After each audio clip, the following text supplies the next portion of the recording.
1967 and the second Patrick Troughton Doctor Who season is often regarded as an absolute classic season of Doctor Who. It's the monster season. It's the one that featured all the Doctor's most famous and recurring and persistent foes. The Daleks, the Cybermen, the Yeti, the Seaweed Creature, and of course the Ice Warriors, who made their debut in a serial that aired in winter 1967. It was called the Ice Warriors, and I'm going to talk about it today.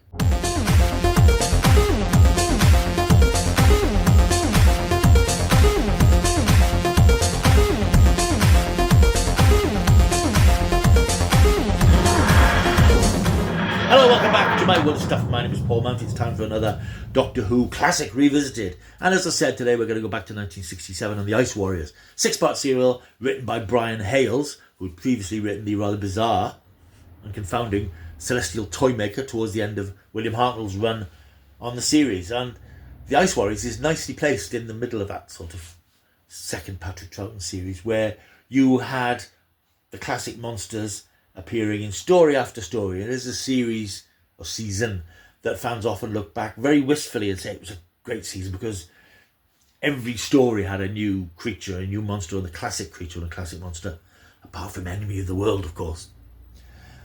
And the whole season had an interesting ethos to it because the producer at the time had decided that the best way to allocate Doctor Who's fairly limited budget was to have what are now called base under siege stories, where the budget would be spent one big impressive central set rather than have lots of small offshoot sets. A lot of the action would take place in one set, which would show the money on the screen because you'd be able to have more characters, more effects, more things going on screen. And these base under siege stories were very popular, and we still get them occasionally, but there's something fascinating and exciting about the idea of a small group of people trapped in a small limited environment with something nasty outside trying to get in. And they don't come much nastier than the Ice Warriors, or do they? The story, if you're not familiar with it, is set in the distant future at a place called Britannicus Base. It's a new ice age, and various bases around the world are trying to keep back the flow of glaciers which are sweeping across the world by the use of ionizer devices that are just holding the ice back and melting it and destroying it. The Britannicus base is an interesting concept because it's typical Doctor Who. It has that combination of modern, sophisticated technology and old-fashioned, because the base Britannicus base is actually housed in an old Edwardian manor house that's been converted. So you get computer consoles and people in futuristic spacesuits and costumes. And in the background you have wood-panelled oak walls and all the sort of props and trappings of that time. Something that Doctor Who has always done very well is put two unfamiliar things together and make them work. Britannicus base is under the command of Leader Clent, played by Peter Barkworth. He's convinced that they can hold back the flow of the glacier as it eases across the country, but his group of technicians aren't so sure, and they think that they're really only hours away from being swamped because of the remorseless activities of the ice. The Doctor, Jamie and Victoria arrive in the TARDIS in quite a comical sequence where the TARDIS actually lands on its side in a snowdrift, and you get the three clambering out of the TARDIS and making their way into the nearby base, where they meet up with the technicians and they find out what's going on. Meanwhile, out on the glaciers, senior scientist Arden comes across something strange in the ice. A warrior, a man, embedded in the ice, frozen in the ice. And of course, as the story progresses, he thaws and is introduced as Varga, leader of the Ice Warriors, whose spaceship crash-landed from Mars centuries ago. They've been embedded in the ice. Now they want to free themselves. They want to reactivate their spaceship. They want to get the hell off Earth. This is an interesting one. I haven't seen this for a very long time. This is a 6-episode story. Of course, famously, episodes 2 and 3 don't exist and have been animated and were animated some time ago for the DVD release. And of course, it's available on the iPlayer to watch in that fashion. The animation is quite good. It's very sympathetic to the live action stuff. And of course, the animators, having had access to the other episodes, they didn't have to make the imaginative leaps in terms of sets and costumes and so on, which has sometimes happened in other animations. So they're able to make this look very sympathetic to the original story.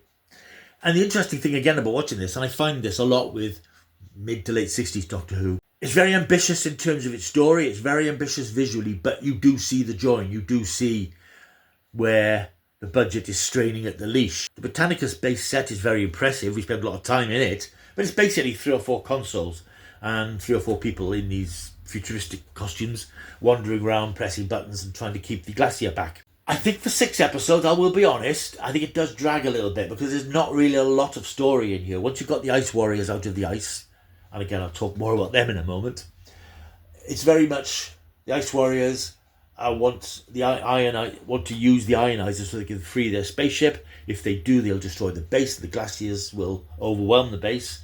And that's pretty much what we have. It is very much that escape, recapture, escape sort of thing, which unfortunately does tend to bedevil a lot of Doctor Who, particularly the classic Doctor Who series. So you get Victoria, who has quite a lot to do actually in this story. She meets up with the Ice Warrior Vargas, and of course, because it's the 60s and she's a Victorian girl who's come aboard the TARDIS, she screams a lot and whimpers and she's terrified, but she does get quite a good chunk of the action, whereas Fraser Hines' Jamie, he's in the background quite a bit, he doesn't get quite so much to do. The story is of course commanded as ever by Patrick Troughton, who gives another one of his off-the-wall performances, should we say. And I think I've always said this about the animations, it's unfortunate that we've had to have so many Patrick Troughton animated stories, because animation cannot show you what that man does as an actor.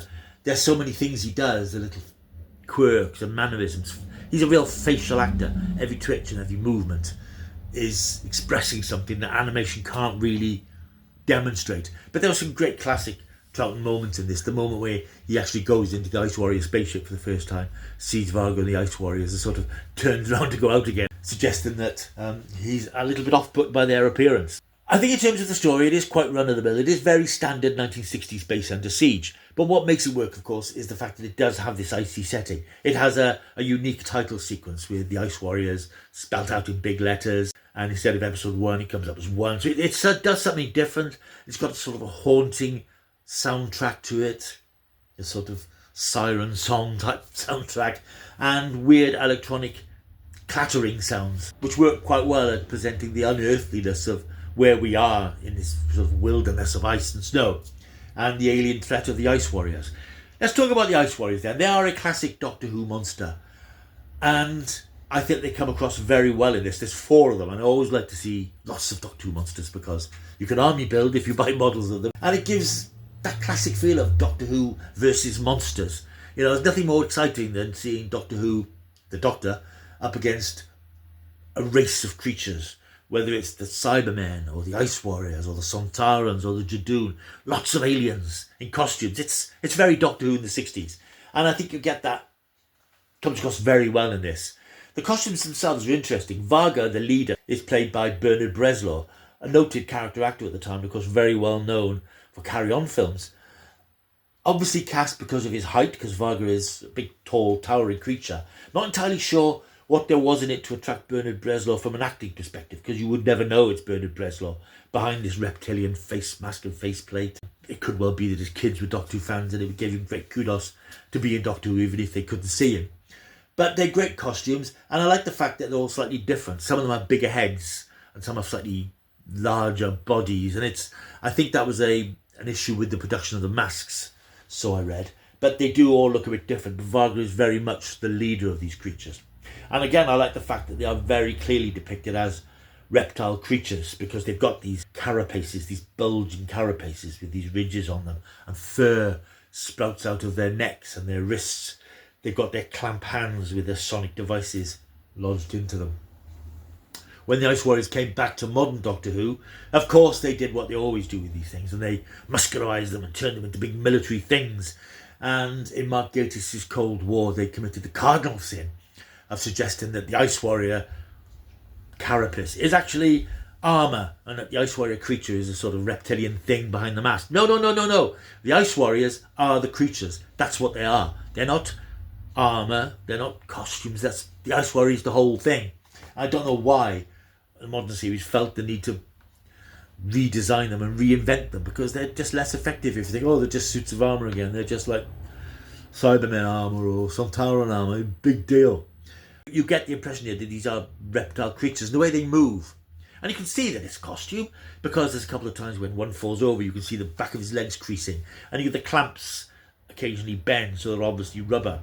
But I like the way that the faces, the necks, the reptilian necks, and the mouths move in very strange, awkward ways, suggesting with that sort of sibilant hiss that they have, that they're having trouble speaking in this strange new atmosphere, this strange new world. So I really enjoyed watching it, but it's sort of not exactly the classic that some might think it to be. And it just reminds me of 1991, when Tomb of the Cybermen was returned. I think it was found in Singapore. All 4 episodes came back. And Tomb of the Cybermen was always held out as a benchmark for classic 1960s Doctor Who, dark, creepy and atmospheric. And when people saw it, it was like, oh, okay. There was a sort of a quiet hush descended upon the room as people didn't really want to admit that maybe it wasn't quite what they expected. And it isn't, because these things never are. Missing stuff, anything, film, TV, whatever it is, you build up a picture of what it would be like in your head. And the reality is always a show made on a BBC budget for about $2,000 an episode. Tomb of the Cybermen is great fun, by the way. But again, it does have that feeling of going back over itself, a lot of repetitive stuff. The classic scene of the Cybermen coming out of the ice tombs. Great the first time, but you keep seeing them going back in and coming out again and going back in, because that's the money shot of that particular story. I don't think the Ice Warriors has an equivalent money shot, and I think the last episode is a bit of a disappointment, because the Ice Warriors seem to be defeated quite easily and it all sort of ends quite hurriedly. And I think what lets it down probably is the ambition of the script, that the production wasn't really able to properly get across on screen, which is often a problem. But I think with Doctor Who, you make allowances and make excuses. But I think the Ice Warriors doesn't quite hit the mark the way that you might want it to. But it's great to see the debut Ice Warrior story. It is a story which actually boasts a very impressive cast for its time of actors who were very well known and would become even better known. Peter Barkworth played Leader Clint. He was a very well known character actor. He'd appeared in 60 shows like The Avengers. In the 70s, I remember he seemed to turn up in all sorts of drama series like Telford's Change and Manhunt. Peter Sallis plays Penley. He's a sort of a scientist who's been banished from the community because of his clashes with Leader Clint. Peter Sallis, of course, Danger Man, The Avengers, Last of the Summer Wine, and of course, the classic voice of Wallace in Wallace and Gromit. Don't be put off by his beard, which is very obviously black makeup smeared all over his face, the least convincing beard I think I've ever seen. Also in the cast we have Scottish actor Angus Lennie. He would appear in 1975 in The Terror of the Zygons as the unfortunate owner of the inn that unit sets up its operations in. And most famously, he was Shuey McPhee, the chef in Crossroads, for about 7 years, and he famously disappeared from the series without being written out. And there were references for years afterwards of Shuey's in the kitchen. Now, Shuey's long since gone from the show. But he was a good, solid actor. And it's always nice looking back at classic TV to see these character actors who are sadly no longer with us appearing in these sort of cheap TV productions at the time and just clearly having a good time. It's a good story. It's a good, fun story. But I think that it doesn't give you a kick. And in a way that a lot of the stories, something... Fury from the Deep is one of the classics of the era. It'd be interesting to see that now. The animation doesn't give you a proper feel for it. But I felt that the story ran out of steam here. And I think the best thing to come out of the Ice Warriors is the Ice Warriors, because of course they returned the following year in the Siege of Death and they eventually reappeared in the Pertwee era. So it's an interesting Doctor Who story. Not one of the classics, despite the fact it's in a classic monster series. But I think it's a very ambitious serial that doesn't quite connect in the way that it should. But there's some quite nice character stuff between other characters, not the Doctor and his team. It's quite nice to see the script spending time developing the leader and developing Penley and developing Wendy Gifford's Miss Garrett. Certain scenes they have discussing the situation between them and why there's been this fallout between Penley and Leader Clint. But it's enjoyable, but it's just, I don't think really is one of the classic 1960s Doctor Who stories. But it's got Patrick Troughton in it, it's got classic monsters in it, you can't go far wrong. And on that basis, I'm going to give the Ice Warriors a 7 out of 10. 7 out of 10. Still available on DVD. We await its arrival on an eventual Blu-ray set. And of course, it's on iPlayer where you can watch it in all its glory. Right, thank you for watching. Hope you've enjoyed this video. If you're a Doctor Who fan, stick around. Press subscribe. Do a lot of Doctor Who content here. It's a bit quiet in terms of modern Doctor Who, because of course the show's not back for a few weeks yet. But when it is, there'll be lots of reviews and comment and ratings discussions and all that stuff. And of course, new Doctor Who merchandise. We've got some new Blu-ray sets coming soon. I think we've got the Savages animated coming quite soon. So plenty of Doctor Who stuff here. And plenty of non-Doctor Who stuff. So just do the decent thing. Subscribe. It doesn't cost you a penny. Subscribe, like, leave a comment and share. And we can be friends. Thanks for watching. I'll see you soon. Until I do, keep taking the stuff.